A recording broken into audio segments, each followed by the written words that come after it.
Eagle Community Television presents Community Connection with your host, Mike Cooper.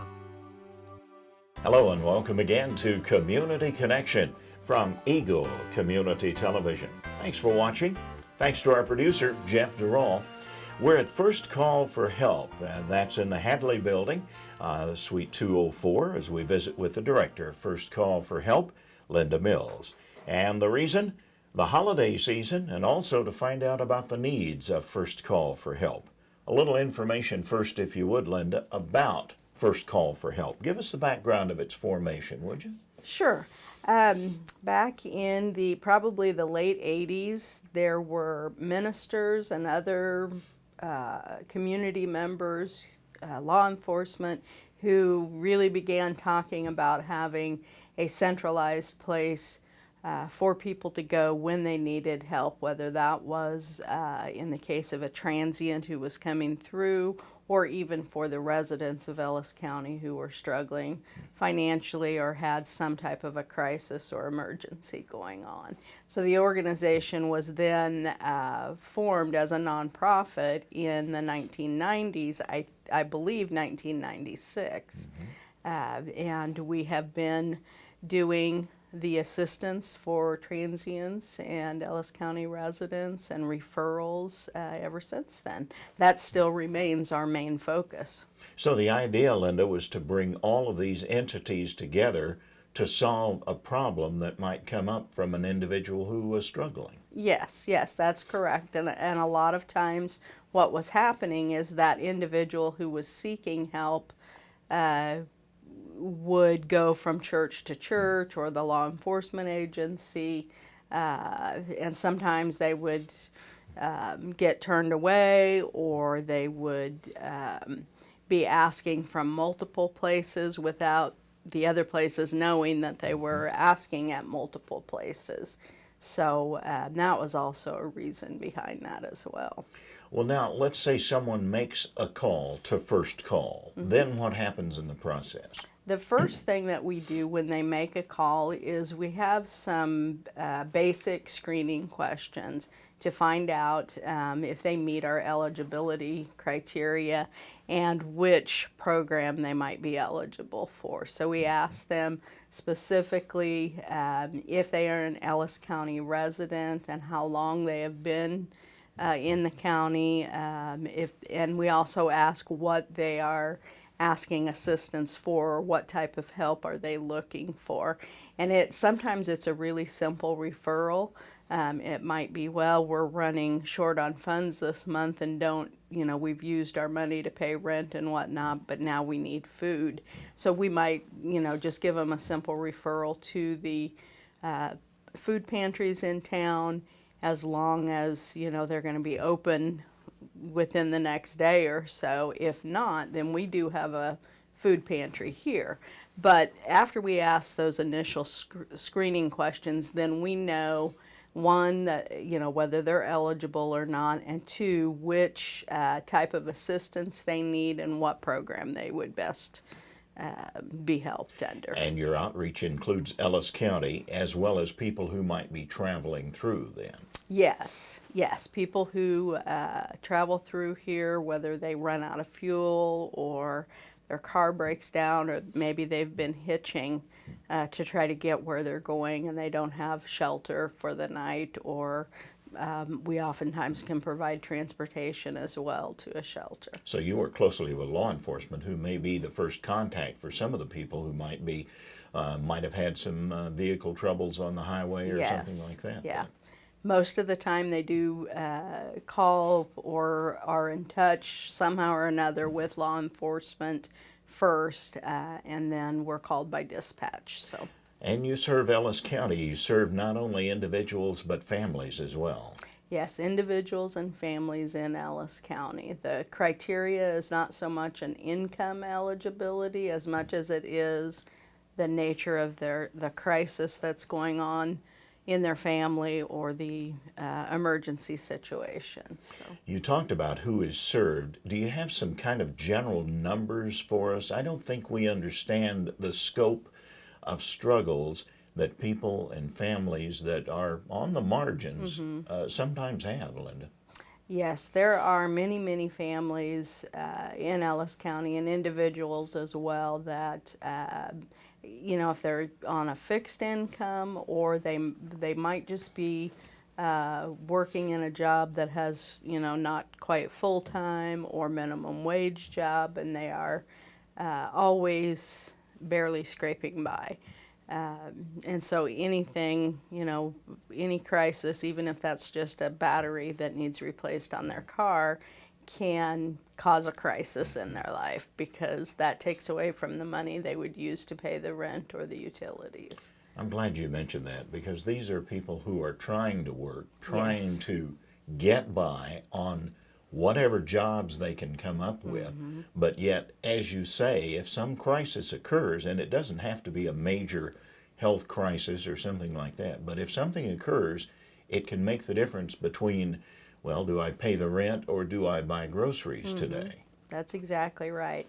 By and large, most of the people we work with, at least in the Ellis County residents, they are working individuals. And you asked about numbers.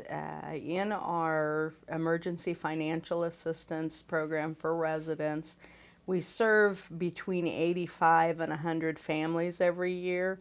But when you look at the impact that has, it's usually between 300 and 350 people.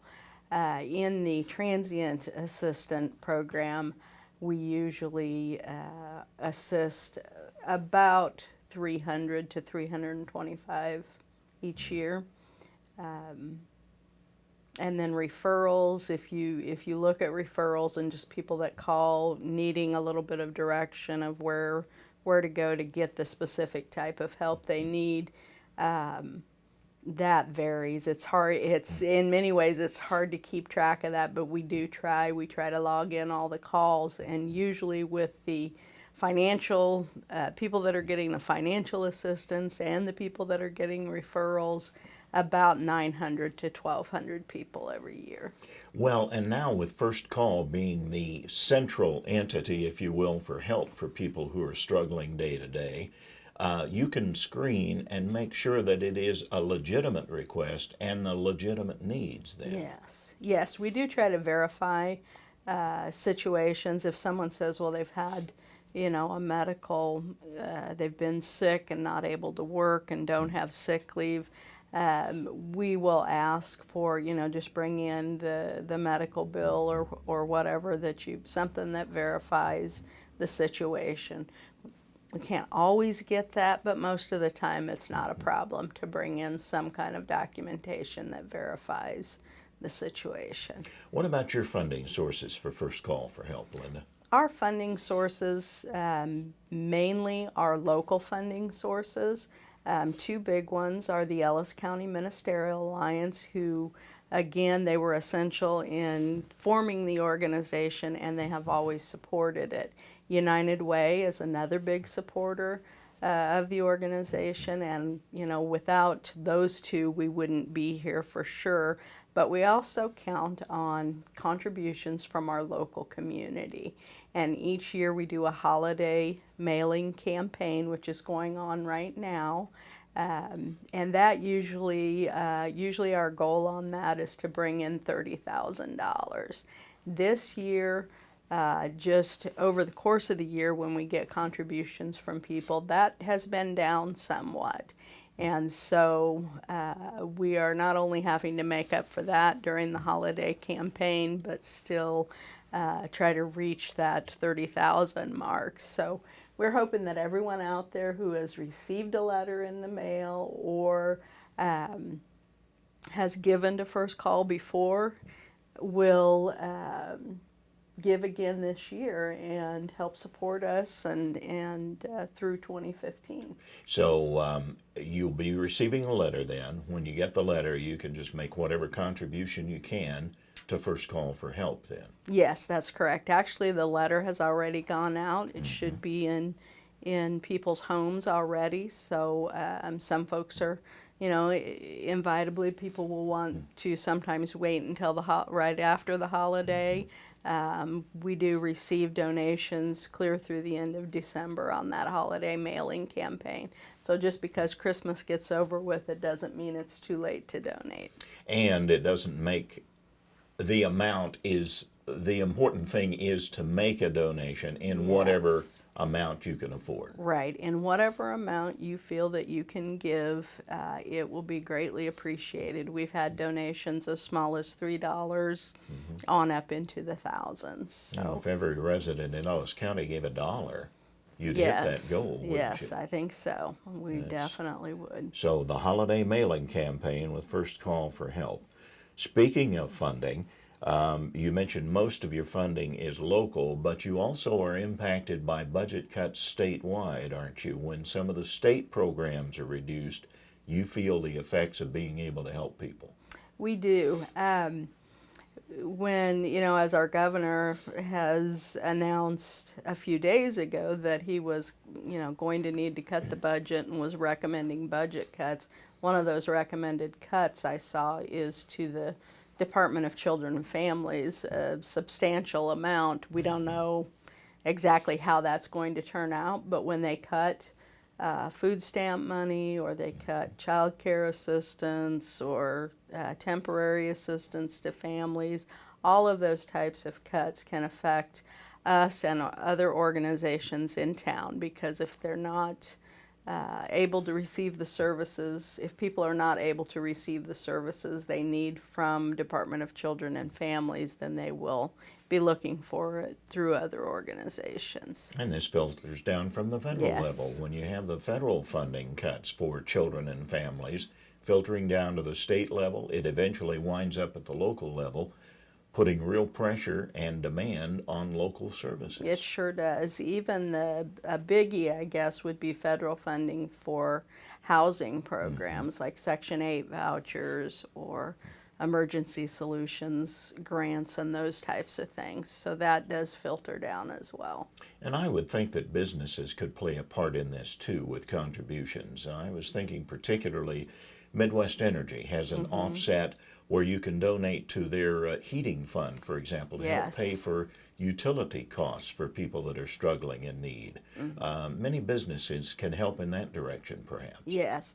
And the utility companies are really good about setting up, some type of a contribution entity where it can be directly used to help with utility costs. And so during this time of year, we make a lot of referrals to that Midwest Energy Community Fund, as well as other energy programs like LEAP, or Kansas Gas Services also has one. So bottom line then, Linda, during this holiday season and, of course, into the new year, as we look to the pressures of the new year on families, individuals, and such, keep in mind that there are those who are working, struggling, trying to make ends meet, and yet still falling short of being able to provide the necessities, if you will. Yes. They going into 2015, we're not sure again what to expect because of the tax cuts and other services being cut, but we know that probably after Christmas we will be very busy. It seems like every year after Christmas is a busy time for or just a time where people are in more need, whether that's because they were trying to provide their family with, at least some type of a nice Christmas and it's left them a little short, or just their utility bills and things, are just really high because of the cold weather and that type of thing. Keep in mind the holiday mailing campaign and how you can help. First Call for Help. Director Linda Mills. A Community Connection. Thanks for watching.